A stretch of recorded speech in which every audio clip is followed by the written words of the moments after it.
We are visiting the Mediterranean island nation of Malta for a dive on Togolese oil tanker Hephaestus, Malta's most recent wreck, in today's episode on the DiveSAGA channel.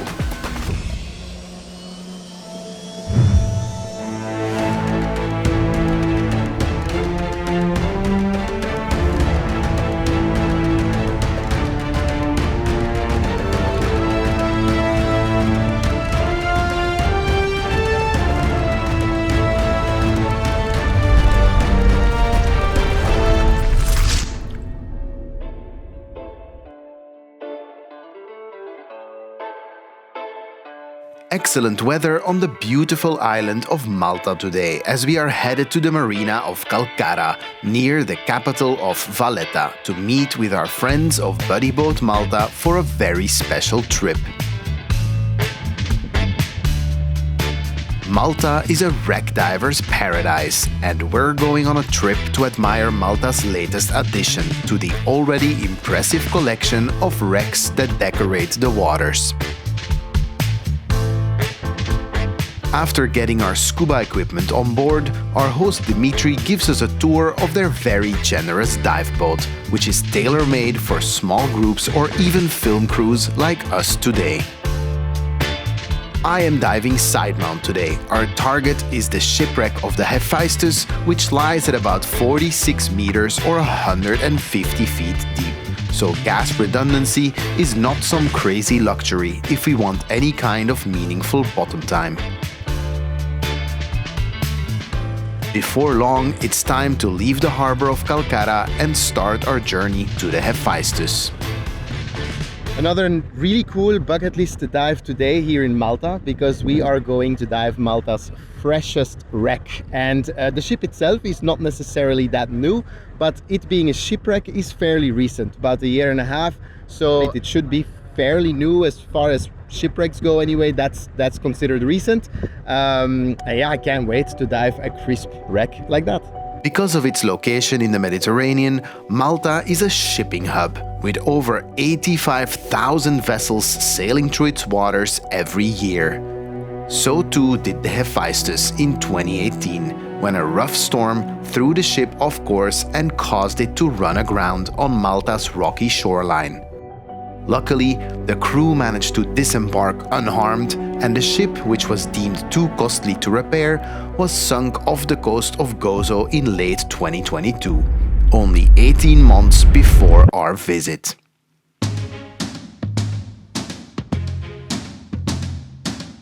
Our crew is on its way to the wreck of the Hephaestus in Gozo, the island nation of Malta, which has a population of just over 500,000 citizens, actually consists of three main islands: Malta, Gozo and Comino. The Hephaestus is located just a few meters off the coast of Gozo.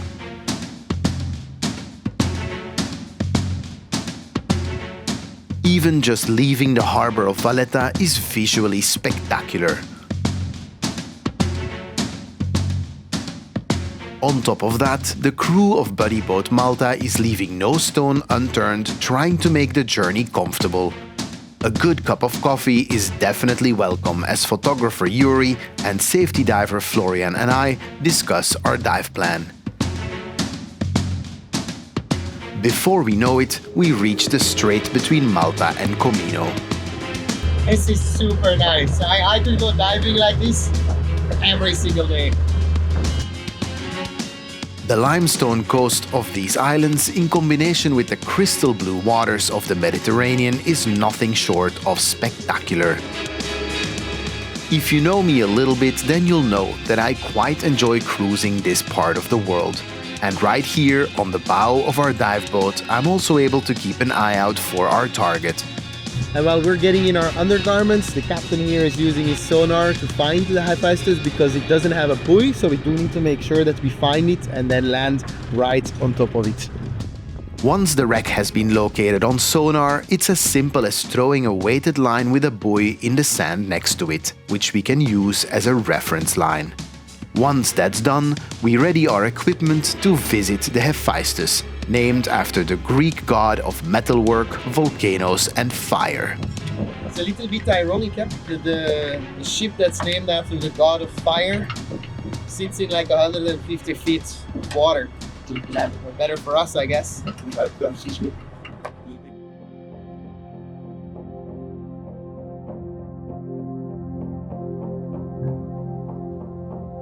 It's mid-May and the Mediterranean water is about 21 degrees Celsius or 69 degrees Fahrenheit. But at depth, this drops to about 17 degrees Celsius or 62 degrees Fahrenheit. So this time of the year, it's a good idea to make that a dry suit dive. There she is. If you're watching this show because you're interested in underwater photography and video, you may immediately notice the warping in the corners of the frame. That's because I'm shooting this footage in extreme wide angle to capture as much of the wreck as possible without having to stay too far back and sacrificing visibility in the process. It's not ideal, but for a massive structure like this, at depths like these, it's the best way to go. Yep, the name checks out. This is the Hephaestus, a 60-year-old ship, but only a 1-year-old shipwreck. For how recently she's been scuttled, I'm actually surprised how much algae has already settled on her. As mentioned, the wreck lies in 46 meters or 150 feet of water. There's several ways to go about this dive, but we chose to use a Nitrox 28 mix, putting our maximum depth at 40 meters 130 feet, giving us the most possible bottom time without excessive amounts of decompression. Her bow is impressive and in good shape.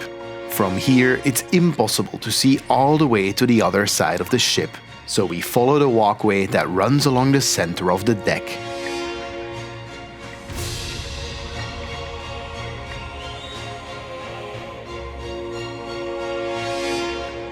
Slowly, the bridge emerges from the foggy water.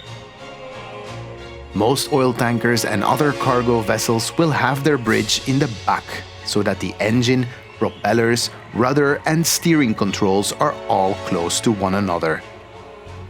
This keeps the controls short and mechanical, which keeps the design as reliable and basic as possible. Having the bridge in the back also helps with maneuvering, since the crew can see almost the entire vessel in front of them.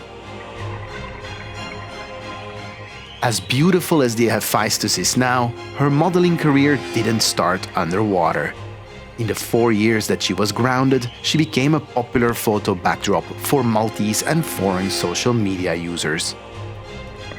Of course, for us scuba divers, having her scuttled is the best case scenario, so we can admire her from all angles. Malta is already very well known as a diving destination because of its many shipwrecks.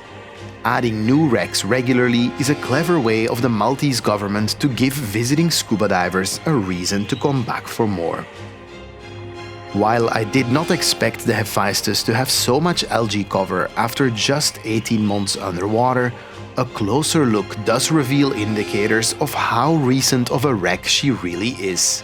Like this signage that looks almost better than on some live vessels currently at sea. We are almost out of bottom time, so we take a quick look at the interior of the superstructure.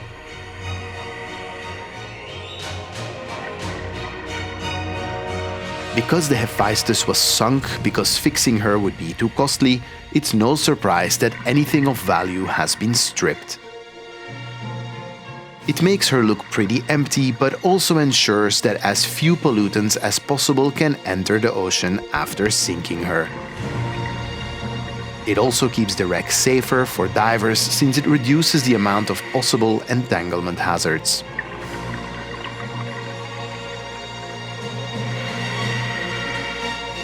It does mean that wreck divers need to use a little bit of imagination when inspecting her insides.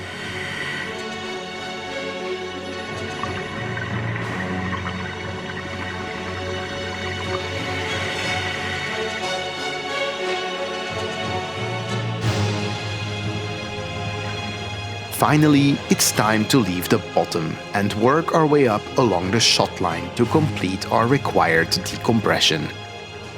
We even get some company from one of the locals.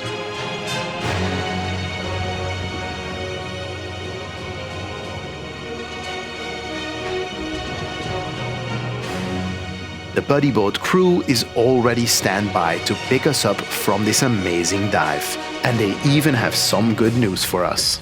That was an amazing dive, but the people here at Buddy Boat just told me that the Caruela, which is a ferry wreck, is right nearby, and I wasn't even aware of that. So I think we're gonna move the boat, we're gonna do another dive, but that's gonna be for our next episode on the DiveSAGA channel. Thank you guys so much for watching. Remember to subscribe, pick up some shirts while you're at it, and I'll see you next time.